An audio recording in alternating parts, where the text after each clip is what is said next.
భారత రాజ్యాంగం article 15 class 4, article 16 class 4 వీటి ప్రకారం రిజర్వేషన్లను ఇచ్చే అవకాశము రాష్ట్ర ప్రభుత్వాలకు అట్లాగే కేంద్ర ప్రభుత్వానికి భారత రాజ్యాంగం ఇచ్చింది.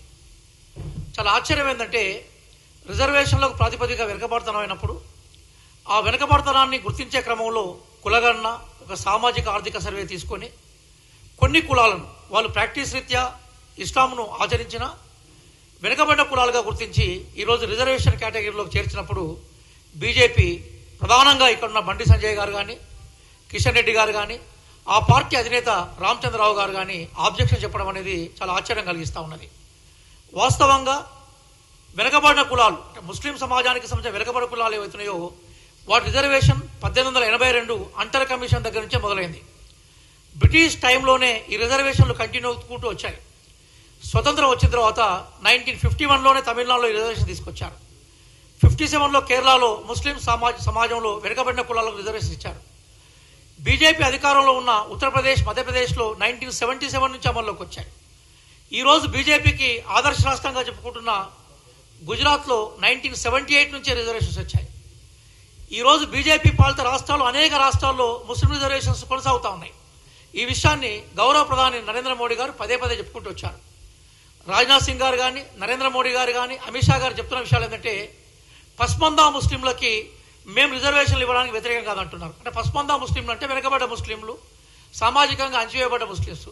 ఇక్కడ ఆశ్చర్యకర విషయం ఏంటంటే తెలంగాణలో ఈరోజు మనం చూసుకున్నప్పుడు తెలంగాణలో అఖ్తర్ సాహెబ్లు, ఫకీర్లు, గోసంగి, గారడి, హజాం, దోబి, ఖసాబ్, షేక్, దూదేకుల, మహత్తర్ కమ్యూనిటీ వాళ్ళైతే పాపం డ్రైనేజీ కార్మికులు ఉన్నారు.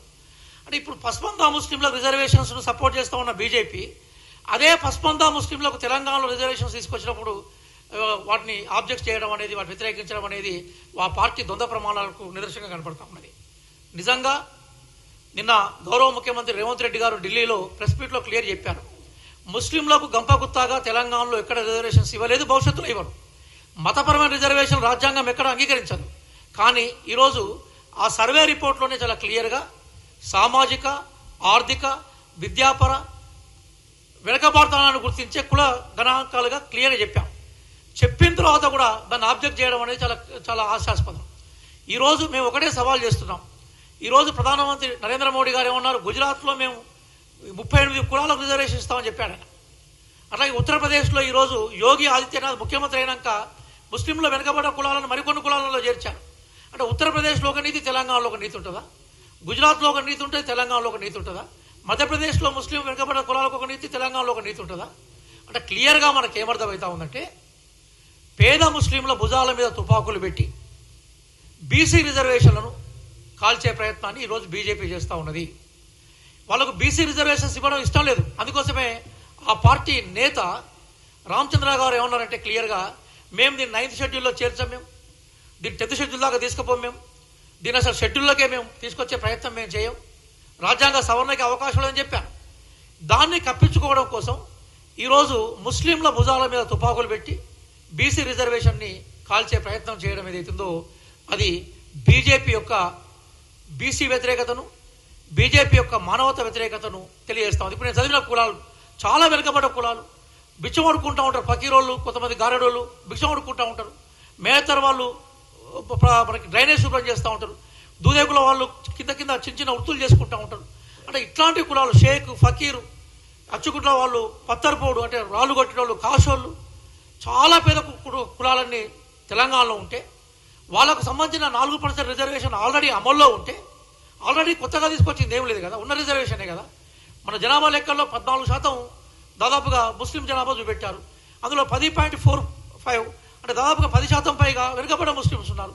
మిగతా ముస్లింలకు మేము రిజర్వేషన్ నేను అడగట్లే కదా, గోలుగుత్తాగా అందరికీ రిజర్వేషన్స్ చెప్పాల్సి తీసుకోలే కదా. క్లియర్గా ఈరోజు బీజేపీకి రిజర్వేషన్లు అంటే ఇష్టం లేదు, బీసీ రిజర్వేషన్లు అంటే అసలుకే ఇష్టం లేదు. ఇన్ని శుద్ధ పలుకులు పలికే బీజేపీ మరి ఎకనామికల్ వీకర్ సెక్షన్స్ రిజర్వేషన్ కోణంలో రాజ్యాంగంలో ఉండే 50% సీలింగ్ను ఎప్పుడో ఎత్తేసింది కదా, దానికి పట్టించుకోలే కదా. నువ్వు ఆ రోజు 50% సీలింగ్ను ఎత్తేసినప్పుడే బేసికల్గా మనకు అర్థమైన విషయం ఏంటంటే మీరు ఈ రాజ్యాంగాన్ని వాటికి చూపెడుతున్నారు అంతే తప్ప మీరు కోరుకున్న వాళ్ళకి రిజర్వేషన్ ఇస్తూ ఉన్నారు. మరి అక్కడ సభ అయింది, ఇక్కడ సభ కాకుండా ఎట్లా ఉంటుంది? మరి మేమేమంటున్నాం అంటే ఈరోజు కోర్టులో బేసికల్గా ఈ విషయంలో మాకు న్యాయం వస్తుందని నమ్ముకుంటాం. ఎందుకోసం అంటే ఈరోజు రిజర్వేషన్ మేము అల్లాటప్పగా తీసుకురాలేదు, ఒక గణన చేస్తాం, ఒక సైంటిఫిక్ ఎంటిటీ ఉంది, డాక్యుమెంటేషన్ ఉంది. ఈ డాక్యుమెంటేషన్లో వెనుకబాటుతనానికి సంబంధించిన ఇండికేషన్స్ వచ్చాయి. కాబట్టి ఖచ్చితంగా ఇది నిలబడుతుంది. రేపు రాబోయే రోజుల్లో ఈ రిజర్వేషన్ ప్రాతిపదికగా ఈరోజు స్థానిక సంస్థలు రిజర్వేషన్ తీసుకొస్తాం. భవిష్యత్తులో విద్యా ఉద్యోగాల్లో కూడా రిజర్వేషన్ కోసం ప్రయత్నం చేస్తామని మా టీపీసీసీ ప్రెసిడెంట్ మహేష్ కుమార్ గారు అట్లాగే ముఖ్యమంత్రి రేవంత్ రెడ్డి గారు ప్రకటించారు. దీన్ని అందరూ ఆదరించాలని కోరుకుంటూ, బీఆర్ఎస్ ఈరోజు గోడ మీద పిల్లిలాగా కూర్చున్నది, గోడ మీద కోతిలాగా కూర్చున్నది, ఎటు వంపు అయితే అటు దొరకడానికి సిద్ధంగా ఉన్నది. నిజంగా బీఆర్ఎస్కే చిత్తశుద్ధి ఉంటే తెలంగాణలో ఉండే ముస్లిం వెనుకబడిన కులాలు అంటే 14% జనాభాలో దాదాపుగా 10% పైగా ముస్లిం వెనుకబడిన కులాల పట్ల ప్రేమే సానుభూతే ఉంటే వెంటనే బీజేపీకి సంబంధించిన ఆర్గ్యుమెంట్ కౌంటర్ చేయాల్సిందిగా మేము కోరుకుంటున్నాం. మీరు కనుక మాట్లాడకుంటే బీజేపీ మీరు ఒకటే నాణానికి రెండు వైపులా ముఖాలుగా చూడాల్సి వస్తున్న విషయాన్ని కూడా బీఆర్ఎస్కి హెచ్చరిస్తున్నాం.